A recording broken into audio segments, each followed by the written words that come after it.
আমাদের এই যে ডিজিটাল দুনিয়া, স্মার্টফোন থেকে শুরু করে মহাকাশ যান পর্যন্ত, এর সবকিছুই কিন্তু দাঁড়িয়ে আছে খুবই সাধারণ একটা আইডিয়ার উপর। আজকে আমরা ঠিক সেই অসাধারণ জার্নিটাই দেখব, যেটা শুরু হয়েছিল একটা ছোট্ট একক থেকে আর শেষ হয়েছে একটা গ্লোবাল ভিলেজ বা বিশ্বগ্রাম তৈরি করে। কখনো কি মনে প্রশ্ন এসেছে, আমাদের এই যে এত জটিল ডিজিটাল জগৎ, যেখানে কোটি কোটি অ্যাপস, এত সফটওয়্যার, এর ভিত্তিটা আসলে কতটা সহজ হতে পারে? অবিশ্বাস্য হলেও সত্যি, সবকিছুই তৈরি হয়েছে মাত্র দুটো সিগন্যাল দিয়ে, অন আর অফ। আর এই সাধারণ ধারণার মধ্যে কিন্তু লুকিয়ে আছে প্রযুক্তির আসল ম্যাজিক। আর এই পুরো ব্যাপারটার মূলে আছে বিট, মানে বাইনারি ডিজিট। এটাকে বলতে পারেন কম্পিউটারের সবথেকে ছোট একক, অনেকটা ডিজিটাল দুনিয়ার একটা পরমাণুর মতো। প্রত্যেকটা বিটের দুটোই মাত্র অবস্থা থাকতে পারে, 0 মানে হলো অফ আর 1 মানে হলো অন। স্ক্রিনে যে 0 আর 1-এর সারিটা দেখা যাচ্ছে, এটাই হলো মেশিনের ভাষা। প্রথম দেখায় হয়তো মনে হতে পারে এটা কিছু এলোমেলো সংখ্যা ছাড়া আর কিছুই না, কিন্তু জানেন কি, আমাদের পছন্দের গান থেকে শুরু করে মহাকাশ গবেষণার জটিল সব হিসাব নিকাশ সবকিছুই কিন্তু আসলে এই বাইনারি কোড দিয়েই লেখা। কিন্তু প্রশ্নটা হলো, এই যে সহজ সরল বাইনারি কোড, এটা থেকে কি করে ফেসবুকের মতো জটিল অ্যাপ বা পাওয়ারফুল সফটওয়্যার তৈরি হয়? মানে এই আপাত বিশৃঙ্খলা থেকে কিভাবে একটা গোছানো সুশৃঙ্খল জগৎ তৈরি করা সম্ভব? ব্যাপারটাকে কয়েকটা ধাপে বা লেয়ারে ভাবতে হবে। ধরুন এটা একটা বিল্ডিং বানানোর মতো। এর একদম ভিত্তি বা ফাউন্ডেশনটা হলো বাইনারি ডিজিট, মানে ওই 0 আর 1।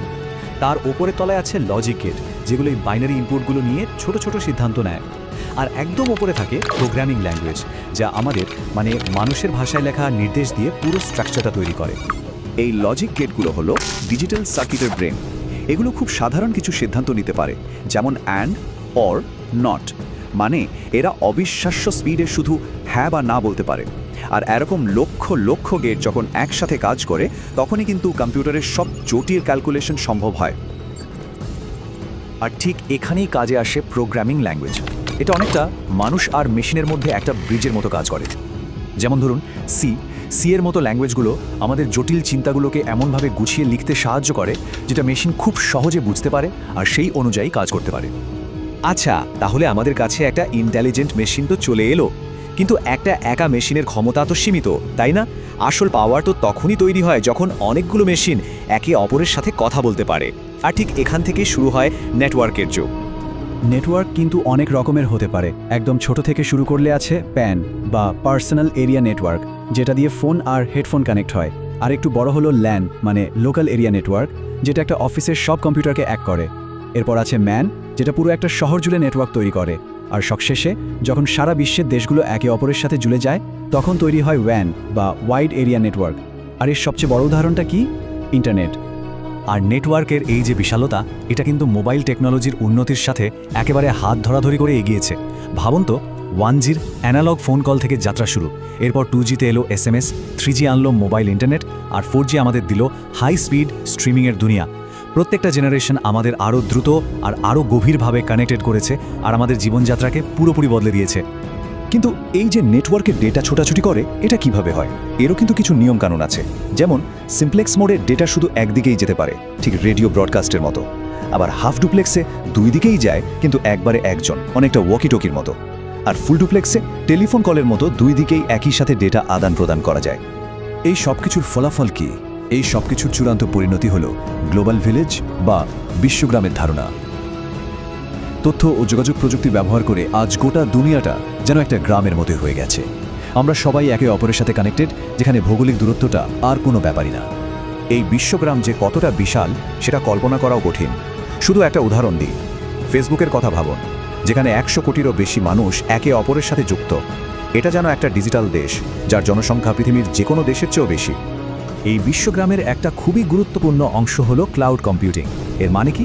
এর মানে হলো আমাদের ডেটা বা কম্পিউটিং পাওয়ার আর কোনো একটা নির্দিষ্ট ডিভাইসে আটকে নেই।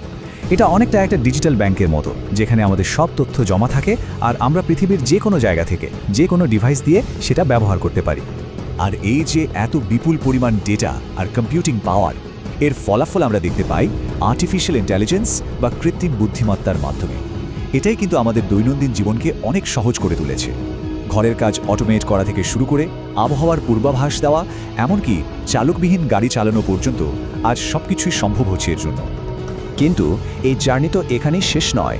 একদম ক্ষুদ্রতম বিট থেকে যে প্রযুক্তির যাত্রা শুরু হয়েছিল সেটা আমাদের এরপর কোথায় নিয়ে যাবে? ভবিষ্যৎ কিন্তু আমাদের জন্য আরও অনেক অবাক করার সম্ভাবনা নিয়ে অপেক্ষা করছে। ভবিষ্যতের এমনই একটা বড় দিক হলো ন্যানো টেকনোলজি। এটা কতটা ছোট জানেন? 1 মিটারের 100 কোটি ভাগের 1 ভাগ স্কেলে এটা কাজ করে। মানে এমন একটা পর্যায়ে যেখানে আমরা আলাদা আলাদা অ্যাটম আর মলিকিউলকে নিয়ন্ত্রণ করতে পারি। এটা প্রযুক্তিকে আরও ছোট, আরও ফাস্ট আর আরও পাওয়ারফুল করার নেক্সট স্টেপ। মজার ব্যাপার হলো ন্যানো টেকনোলজির এই ধারণাটা কিন্তু একদম নতুন নয়। বিখ্যাত পদার্থবিদ রিচার্ড ফাইনম্যান সেই 1959 সালে তার এক লেকচারে বলেছিলেন, this plenty of room at the bottom. মানে তিনি তখনই বুঝতে পেরেছিলেন যে একদম পারমাণবিক স্তরে গিয়ে জিনিসপত্র তৈরি করার এক বিশাল সম্ভাবনা লুকিয়ে আছে, যা একদিন আমাদের পৃথিবীকে পুরোপুরি বদলে দিতে পারে। তাহলে শেষ প্রশ্নটা এটাই দাঁড়ায়, আমাদের টেকনোলজি যত স্মার্ট হচ্ছে, যত ছোট হচ্ছে, আর আমরা যত বেশি কানেক্টেড হচ্ছি, এটা আমাদের ভবিষ্যৎ দুনিয়াকে কিভাবে নতুন করে গড়ে তুলবে? এই যাত্রার পরে চ্যাপ্টারটা কিন্তু আমরাই লিখতে চলেছি।